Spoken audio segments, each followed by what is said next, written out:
ኤቢ እርግጠኛ ሆናለች። ናታን ምን እንደማደርግ አላውቅም። በቃ እንድትናገር ነው።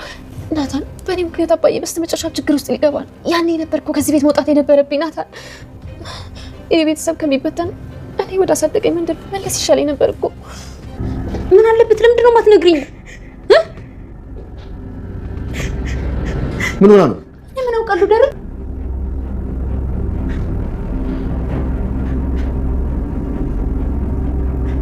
አቢጌል ምን ሆነሽ ነው? ምንድን ነው? ኤቢ ምን እንደሆንሽ ለምንድን ነው የማትናገሪው? ምንድን ነው የሆንሽው?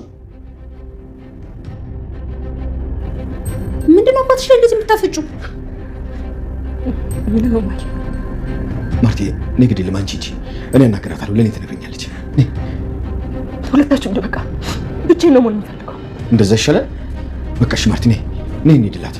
ነይ ብቻዋን ትሆን ከፈለገች ትረጋጋ። ነገ እናናገራታለን። ነይ ዴዳሬ ምን ሆነሃል? ልጅ እንደዚህ ስቅስቅ ብላ አልቅሳ አታውቅም። ሰው ገደልሽ ስትባል እንኳን እንደዚህ አላለቀሰችም። የት ማለት እዚሁ አብሬያት አድራለሁ። ማርታ ግድ የለም በቃ ብቻ የለውን ካለች እኮ ብቻዋን የመሆኑ መብት አላት። ለምን እንጋፋታለን? ግድ የለም ለዛ ራቷን ይዛላት ትመጣለች። እዚሁ ነይ ግድ የለሽም አንቺ ልጅ ምን አይነት አስተያየት ነው የምታየው አባትሽን? ቆይ ምን አድርጎሽ ነው? ማርቲ ግድ የለም አልኩሽ እኮ ነይ እንውጣላት። ነይ ሰው ሚልሽን ስም እስኪ ተወኝ። ኤቢ ለምንድን ነው እንደዚህ የምታይ? እህቴ ነሽ አይደል? እኔ 100% እርግጠኛ ነኝ። አሁን ካንቺ ማረጋገጥ ፈልጋለሁ። ንገሪኝ፣ እህቴ ነሽ ወይስ አይደለሽ? ነገርኩሽ እኮ የሰማሽው ነገር ውሸት ነው አልኩሽ እኮ። እኔ ልጅ አይደለሁም። እሺ ዳጣ ሰምኛለሽ? ገናኛ ቤት ለመጣሽ ነበር እንደዚህ ስሜት የተሰማኝ።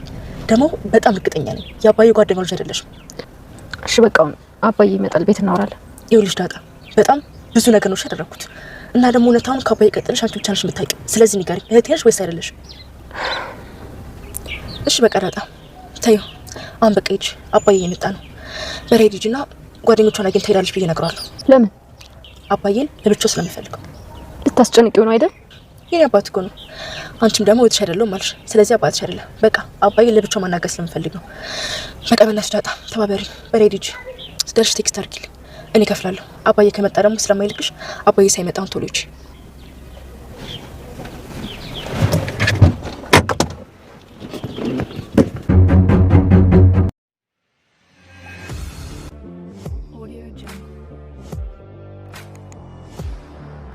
አቢጌል አቶ ደረጀን በጥያቄ አፋጠጠችው። አቢጌል ሰውም ያልሞተ ሰው ሞቷል ብለህ ብዙ ዋጋ ከፍለህ እኔን አቢጌል ለማስተማር እውነቱ እንዴት እንደሆነ ለማሳወቅ ብዙ ጥረት ስታደርግ ነበር። እኔም ደግሞ በተቻለኝ መጠን ለመስተካከልና የምትወዳት የምትፈልጋት አቢጌል ለመሆን እየሞከርኩ ነው። ግን ደግሞ እስከዛሬ ድረስ ስጠራጠር የነበረው ነገር እውነት ሆኗል። እኔ አቢጌል አንድ እውነት ከያዝኩኝ ዳር ሳይደርስ በጭራሽ ልተው አልችልም። ለዛም እንግዲህ ዳጣ ማናት ምንድናት የሚለውን ምላሽ ማብራሪያ እስካልሰጠኸኝ ድረስ እኔም አርፌ አልቀመጥም። ምላሽ እፈልጋለሁ። ይህን የማታረግ እውነቱን የማትነግረኝ ከሆነ ግን እኔን አቢጌልን አታገኘኝም፣ ከድሮ ማንነቴ የባሰ ጭራቅ ልሆን እችላለሁ ብላ አስፈራርተዋለች። ዳጣ እጅግ በጣም ተጨናንቃለች። ዳጣ ምን አለበት ወደዛው ወደ መንደሬ ወደ ያሳደገኝ ጎዳናዬ ብመለስ ይሻለኝ ነበር፣ አባቴ በእኔ ምክንያት እንደዚህ ሲሰቃይ ከማይ እያለች እጅግ በጣም ተጨንቃለች። ወይዘሮ ማርታም አቶ ደረጀን በጥያቄ እያፋጠጠችው ነው። ልጄ ሰው ገደልሽ እንኳን በተባለችበት ጊዜ ይህን ያህል አልተጨናነቀችም። ምንድን ነው የተፈጠረው እያለች ነው። በዛ ላይ ደግሞ አቢጌል አንዳንድ ነገሮችን ወደ አቶ ደረጀ እየጠቆመች ነው። ሰላም ሰላም፣ ውድና የተወደዳችሁ ውድ ቤተሰቦች እንደምን አላችሁ? በያላችሁበት የዓለም ዳርቻ ሰላማችሁ በዘት ተተረፍ ይበል እያልን በአዲስ መተናል። በቅንነት ላይክ፣ ሼር፣ ሰብስክራይብ እያደረጋችሁ ቤተሰብ አድርጉን። በባለፈው ክፍል እንደተመለከት ነው ዳጣ ተከታታይ ድራማ እንግዲህ አቢጌል ናታንና ዳጣ ሲያወሩ አቶ ደረጀ ሁሉንም ሚስጥር እውነት እንደሚያደርገውና ይፋ እንደሚያደርገው ዳጣም እናቷን የማግኘትና እህቶቿን የማወቅ መብት እንዳላት እስከዛሬ ድረስ ልጄ ብዙ ጥያቄዎችን መጠየቅ እየፈለገች ለኔ ለአባቷ ስትል ተጨነቀችብኝ። እንግዲህ ይበቃል፣ የተቻለውን ዋጋ ሁሉ ከፍዬ ልጆችን ነፃ ማድረግ ይኖርብኛል። እህቶቿን እሷን ማቃ ከእህቶቿ ጋር መኖር አለባት ብሎ ለናታን አማክሮት ነበር። ናታንም ይሄንኑ ደስታ አምጥቶ ለዳጣ እያወራት ነበር እና ዳጣም እንግዲህ እኮ አቢጌል እኔ እህቷ እንደሆንኩ ልታቅ ነው ብላ ደስ ብሏት ነበር። ግን ደግሞ ይሄንንም ካፋቸው ወጥቶ ሳይጨርሱ ወዲያውኑ አቢጌል እኮ ምንድነው ያላችሁት ብላ ሰተት ብላ ገብታለች። ምክንያቱም አቢጌል በር ላይ ተለጥፋ ስትሰማቸው ስለነበረ ዳጣ የኔ እህት ናት ወይ እያለች ነበር። ግን ደግሞ ዳጣም ቀጥ ብላ የአቢጌልን አይን ማየት ፈርታለች። እና አቢጌልም እንግዲህ እኮ አንቺ የኔ እህት ነሽ፣ ከመምጣትሽ በፊት በጣም ብዙ ነገሮች እጠራጠር ነበር። እኔ አቢጌል የተጠራጠርኩን ነገር በጭራሽ አይቀርም። እኔ እውነትን ሳሊዝ ደግሞ ማንንም ሰው አስቀይሜ አላውቅም። ስለዚህ እኮ አንቺ የኔ እህት ነሽ እያለች በተደጋጋሚ ስጠይቃት ነበር። ዳጣና ናታንም የሰማሽው ነገር ውሸት ነው ብለው ነበር። ግን ደግሞ እሷ ማናቸውንም ልታምን ፈቃደኛ አልሆነችም። ስትሮጥ በሯን ዘግታ ማልቀስ ጀምራለች። አቢጌል በሯን ዘግታ እያለቀሰች ነበር። እናቷን ወይኔ እማዬ በጣም ታምኚው ነበር እኮ እንዴት እንደዚህ ያደርግሻል? በጣም እኮ ነበር የምትወጂው፣ በጣም እኮ ነበር የምታምኚው። አባዬ እንዴት ነው ይሄን ነገር ሊያደርግ የቻለው? እኔ እኮ መጀመሪያውኑ ተጠራጥሬ ነበር፣ ሰሚ አጥቼ ነው እንጂ እና እንዴት ነው ይሄ ሊፈጠር የቻለው? እንዴት እናቴን ይከዳታል? በሚል ስሜት እንግዲህ አቢጌል በሯን ዘግታ እያለቀሰች ነው። በስተመጨረሻም ቤተሰቡ ተሰባስቦ ራት እየበላ ሳለ አቢጌል አባቷን በተለየ እይታ እየተመለከተችው ነበር። ይሄም አቢጌል የሆነ ነገር እንዳወቀች ያሳይ ነበር ማለት ነው። እና በስተመጨረሻም እንግዲህ አቢጌል በመሃል ላይ ሁሉንም የቤተሰብ ስብስቡን አቋርጣ ተነስታ ክፍሏን ዘግታ ቁጭ ብላለች። እናም እያለቀሰች ነበር። ወይዘሮ ማርታ የልጇ ሁኔታ አስደንግጧት ስለነበረ ተከትላት ነበር። ልጄ ምንድነው የሆንሽብኝ? ምንድነው የገጠመሽ የኔ ልጅ እያለች እየለመነቻት ነበር። አቢጌል ግን በጭራሽ ልትነግራት ፈቃደኛ አይደለችም። እባክሽ ልጄ ለኔ ለእናትሽ ንገሪኝ፣ ምንድነው የገጠመሽ እያለቻት ነበር። አቢጌል እንግዲህ ከድሮ የተሻለ ያረገ የሆነችው ምንድነው ሚስጥሩን ለወይዘሮ ማርታ እንዲህ ነው ብላ አልዘረገፈችውም። ከዛ ውጭ እያለቀሰች ነበር። አምርራ ታለቅስ ነበር። ይሄ ነገር ደግሞ ወይዘሮ ማርታን እጅግ በጣም አስደንግጧታል። ልጅ ምን ገጥሟት ነው? ከዚህ በፊት እኮ ሰው ገደልሽ እንኳን በተባለች ጊዜ እንደዚህ አምራ ስታለቅስ አላየኋትም። ምንድነው ነገሩ እያለች ነበር። እናም እንግዲህ ወይዘሮ ማርታ አቢጌልን ለማባበል እየሞከረች ነው። አቢጌልም እባክሽ እናቴ ውጭልኝ፣ እኔ ብቻ መሆን እፈልጋለሁ እያለች ታለቅሳለች። ውሃ አንድ ነገር ብላለች። ውሃ አርጁንን እንዲያገኘችውና አርጁን ደግሞ ለአቢጌል ስጦታ ብሎ እንዲሰጣትና ስጦታውን ይዛ መጣ ለአቢጌል ሳሰጣት እሷ ራሷ ከፍታ ለማየት ብትፈልግም ስጦታውን መክፈት እንዳልቻለች ለአቶ ደረጀ ስትነግረው አቶ ደረጀ ልጄን አሁንም አልተዋትም እንደ ይሄ ሰው ምንድነው ስጦታውን አንጭ ብሏት ነበር። ውሃም እንግዲህ ስጦታውን ለአቶ ደረጀ አልፈተኛ ላይ ያለችውን ስጦታ ሰጥተዋለች። አቶ ደረጀም ይህንን ፌስታል ለመክፈት እየታገለ ነበር። በዚህን ጊዜ አቶ ደረጀ እጅግ በጣም ተናዷል። በአርጁን እንዴት ነው ሰው አልፈልግህም ከተባለ ግድ እዚህ ድረስ የሚመጣው ምንድነው ነገሩ እያለ በጣም ተበሳጭቶ ነበር። በስተመጨረሻም እንግዲህ ያንን ኬስ ለመፍታት እየታገለ ሳለ አቶ ደረጀ ደሬ እያለች ወይዘሮ ማርታ እየተጣራች ነበር። ምክንያቱም ለቅሷን አቢጌል በቀላሉ ማቆም አልቻለችም እና ወይዘሮ ማርታ ምን ገጥሟት ነው የሚለውን ነገር ከአቶ ደረጀ ጋር ለመመካከር ፈልጋ አቶ ደረጀን ስትጣራ ነበር። አቶ ደረጀም ምንድነው የሆናችሁት? ምን ገጠማችሁት? ብሎ ወደ እነሱ ሄዷል። ስጦታው በተከፈተ ጊዜ የነበረው እንግዲህ ስጦታው ውስጥ ቅመማ ቅመሞች ነበር። እነዚህ ቅመማ ቅመሞች በህንድ ባህል ለፍቅረኛሞች የሚሰጡ ውድ ቅመማ ቅመሞች ናቸውና አርጁንም ያንኑ ተግባራዊ ለማድረግ እንግዲህ ስጦታውን ልኳል። አቶ ደረጀም ይህን በተመለከተ ጊዜ እጅግ በጣም ተናዷል ማለት ነው። እንዴት እንደዚህ ያደርጋል እያለ ነበር። ደግሞ ይሄ ምንድን ነው እያለ በተናደደ ጊዜ ዳጣ ይሄ እኮ ቅመማ ቅመም ነው፣ ምንም የሚጎዳ ነገር አይደለም። እልቅስ አሁን እትዬ እየተጣራች ነው እና እሷን ሄደህ ማናገር ይኖርብሃል። አቢጌል ምን ሆና ነው እያሉ ነው። ግን ደግሞ እጅግ በጣም ተጨንቀዋል ናታንና ዳጣ። አቶ ደረጀም ምን ተፈጥሮ ነው ብሎ ተደናግጦ ሲሮጥ እንግዲህ ወደ አቢጌል ክፍል ሄዷል። እዛ ክፍል በሄደ ጊዜ ግን አምርራ እያለቀሰች ነበር። ወይዘሮ ማርታ እባክሽ ምንድነው የገጠመሽ ንገሪኝ፣ ለእናትሽ ንገሪያት እያለች እየለመነቻት ነበር። አቢጌልም ምንም እያለች ስታለቅስ ነበር። አቶ ደረጀም ቀስ ብሎ ወደዛ ክፍል በገባ ጊዜ አቢጌል እንግዲህ እሱን በማይሆን እይታ እየተመለከተችው ነው።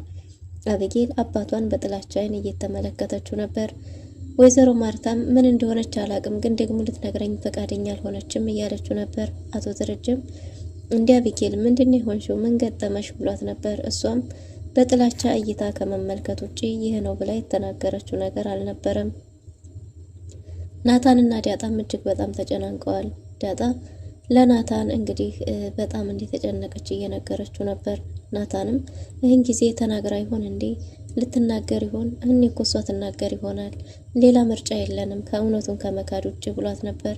ግን ደግሞ ዳጣ አቤጌል በሁሉም ነገር እርግጠኛ ናት፣ እኔ የቷ እንደሆንኩ እርግጠኛ ናት። ስለዚህ ብንክድም ምንም ለውጥ አናመጣም። እንዴ ዛሬ እርግጠኛ ሆና አይቻት አላውቅም። ወይኔ አባቴ በእኔ ጦስ ገባ፣ በእኔ ሌላ ችግር ውስጥ ገባ። እኔ አባቴ በእንደዚህ ሁኔታ እንዲሰቃይብኝ አልፈልግም። በእኔ የተነሳ ችግር ውስጥ ከሚገባብኝ ይህ ቤተሰብም ከሚበተን ምን አለበት እዛው ያሳደገኝ ጎዳና ያሳደገኝ መንደር በወጣ ኑሮ እያለች እጅግ በጣም ተጨንቃለች። አቢጌል ይህ ቤተሰብ በእኔ የተነሳ ከሚበጠበጥና ከሚፈርስ ምን አለበት ወደዛ ወደ ያደጉበት መንደር ወደ ያሳደገኝ ጎዳና በመለስ ኑሮ። እኔ እኮ መመለስ የነበረብኝ ገና ድሮ ነበር። ለአባቴ ጦሶንኩት፣ አባቴን አዋረድኩት፣ አባቴን አስበላሁት እያለች እጅግ በጣም ተጨናንቃለች። ናታንም እንግዲህ እውነቱ መውጣቱ አይቀርም፣ አንቺ አትጨናነቂ እያለ በእርግጥም ለራሱ ቢጨነቅም እሷን ለማጽናናት እየሞከረ ነው። ሀሳብ የለሽዋ ውሃ እንግዲህ በመካከላቸው ቁጭ ብላ እነው ምጥን ቤት ሄዳ ስለበላችሁ ኬክ መትረፍ አለመትረፍ እየተጨናነቀች ነው። ቤተሰብ ውስጥ የሚፈጠረው ነገር ለእሷ ምንም አይደል፣ አይሞቃት አይበርዳት። እናም እንግዲህ ቤተሰቡ በጭንቀት እየታመሰ ነው። በሌላ በኩል አቶ ደረጀ በቃ ለብቻዋን ተዋት፣ ብቻዋን ትሆን፣ ብቻዬን መሆን እፈልጋለሁ እያለች አይደል ነይ እንሂድ ማርትዬ ብሎ ነበር። አቢጌልም ሁላችሁንም እንድትወጡልኝ እፈልጋለሁ ብላለች። እሷ እኔ ላናግራት ባለ ጊዜ አቶ ደረጀም የምትለውን እየሰማሻን ነው አይደል ማርትዬ ነይ እንውጣ። አቶ ደረጀ እውነቱ የገባው ይመስላል፣ በጣም ተጨናንቋል እና እንውጣ እያላት ነበር። አቢጌልም በመጥፎ እይታ አባቷን በተመለከተች ጊዜ ወይዘሮ ማርታ እንደምን ሆነሽ ነው? አባትሽን ለምንድን ነው እንደዚህ እያየሽ ያለሽው? አባትሽ ምንድን ነው የበደለሽ? ምንድን ነው ያጠፋው? ምን አርጎሽ ነው እንዲህ የምትመለከቱ? እያለቻን ነበር። ግን ደግሞ አቢጌል ባይኗ በግንባሯ አባቷን ከመገላመጥ ውጪ ሌላ ምንም የተናገረችው ነገር የለም። እናም አቶ ደረጀ ማርትዬ እባክሽ እንሂድ ብሎ እጇን ይዞ በያዛት ጊዜ ባከለጋጋኝ ልጄ እንደዚህ ሆና የት ነው የምሄደው? አብሬያት ነው ማድረው። ልጄ ሰው ገደልሽ እንኳን በተባለች ጊዜ እንደዚህ አምርራ ስታለቅስ አላየኋትም ብላለች። ያኔ እንኳን በዛ ጭንቅ ውስጥ ሆና እንደዚህ ስታለቅስ አይቻት አላቅም። አሁን ምንድነው የተፈጠረው? ልጄ ምንድነው የሆነችብኝ? እያለች በጣም እየተጨናነቀች ነው። አቶ ደረጀም እባክሽ ታያት ብቻዋን ትሁን ብሎ ነበር። ወይዘሮ ማርታ አቶ ደረጀ ላይ ጩፋበታለች።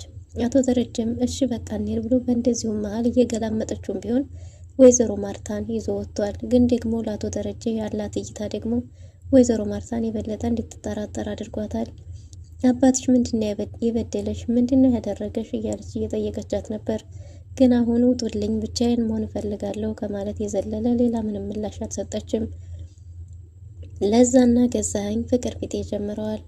ገዛኸኝ እንግዲህ ለለዛ ያለውን ስሜት ከነገራት በኋላ ለዛም እንዲህ ሴት ወጉ ይዟት ትግደረደራለች እንጂ ካጠገቡ አጠፋም እና ለዛም እንግዲህ ካጠገብህ የማልጠፋው እኮ ጨዋታ ስለሚናፍቀኝ እንጂ ካንተ ምንም ፈልጌ አይደለም እያላት ነው።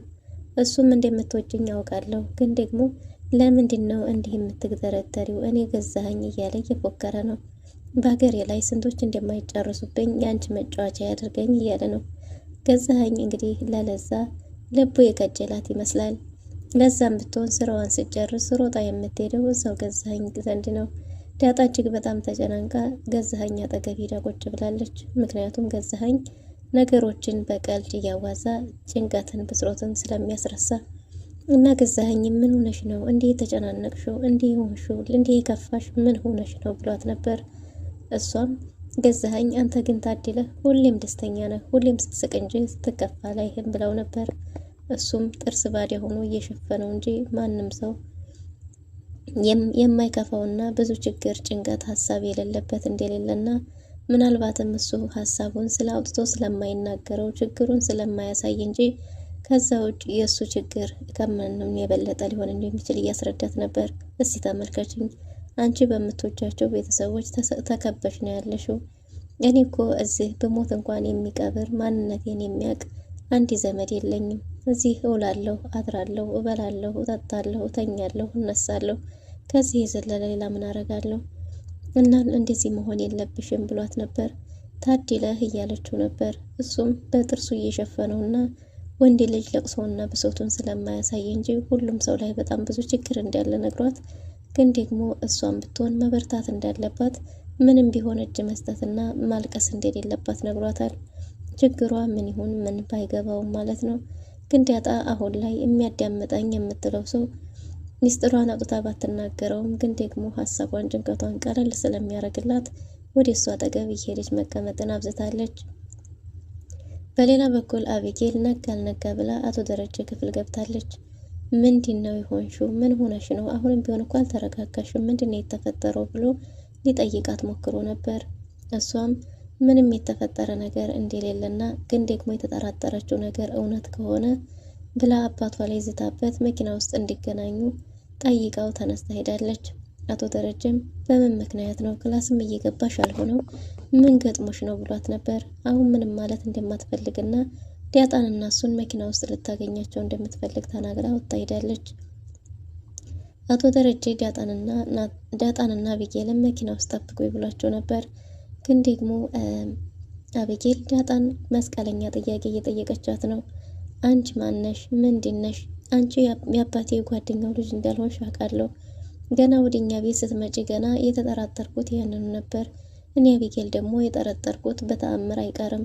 እና አንቺ ማነሽ? ምንድነሽ? አንቺ የኔ እህት ነሽ እያለቻት ነበር። አይ የሰማሽው ነገር ስህተት እንጂ እኔ እንኳን ያንቺ እህት አይደለሁም፣ በስህተት ነው የሰማሽው፣ ልክ አይደለም ብላት ነበር። ግን ደግሞ እንግዲህ አቢጌል እውነቱ ያለው አንቺና አባዬ ጋር ነው እና እውነቱን ንገሪኝ። እኔ ሁልጊዜ ስመኙ የነበረ ነገር ነው። ስለዚህ ይሄ እውነት መውጣቱ አይቀርም። እልቅስ የእውነት ያለው አንቺና አባዬ ጋር ስለሆነ አንቺ እውነቱን ንገሪኝ ብላት ነበር። ግን ደግሞ ዳጣ እንደምታስቢው የተፈጠረ ነገር የለም ብላ ክዳታለች። በዚህን ጊዜ እንግዲያውስ እንደዛ ከሆነ አሁኑኑ አንቺ ወረጅና በታክሲ በሪያድ ሂጂ፣ ምክንያቱም አባዬ ከመጣ በኋላ እንድትሄጂ ስለማይፈቅድልሽ ብላለች። ለምን ባለቻት ጊዜ አባዬን የማናግረው ነገር አለ ብላት ነበር። ዳጣም በጭንቀት ውስጥ ነው ያረጋገጠችላት ትመስላለች። አባዬን ልታስጨንቂው ነው ብላት ነበር። እና ምን አገባሽ? አንቺ የኔ እህት አይደለሽ፣ ስለዚህ የኔ አባት እንጂ አንቺ አባት አይደለም። ምን ይመለከትሻል? ዝም ብለሽ ይልቅስ አባዬ ከመምጣቱ በፊት አሁን ረጅና ሄጄ ብላት ነበር። ዳጣም እባክሽ አጨቅጭቂኝ፣ አባዬ እየመጣ ነው እንዳይደብረው ብላ ነበር። እሱን የምትፈልጊ ከሆነ አሁን ረጅና በሪያድ ሂጂ፣ እኔ ከፍላለሁ፣ ከዛም ደግሞ መድረስሽን አሳውቂኝ ብላታለች። እባክሽ ተባበሪኝ ስትላት ዳጣም እሺ ብላ ደስ ሳይላትም ቢሆን ወርዳ ሄዳለች። አቶ ደረጀም ወደ መኪናው ገብቷል። አቶ ደረጀ በመጣ ጊዜ እንግዲህ ዳጣ መኪና ውስጥ አልነበረችም። ወደ ኋላ ሲመለከት ዳጣ አልነበረችም። ዳጣ የታለች ባላት ጊዜ ዳጣ ጓደኞቿ ጠርተዋት ሄዳለች ብለዋለች።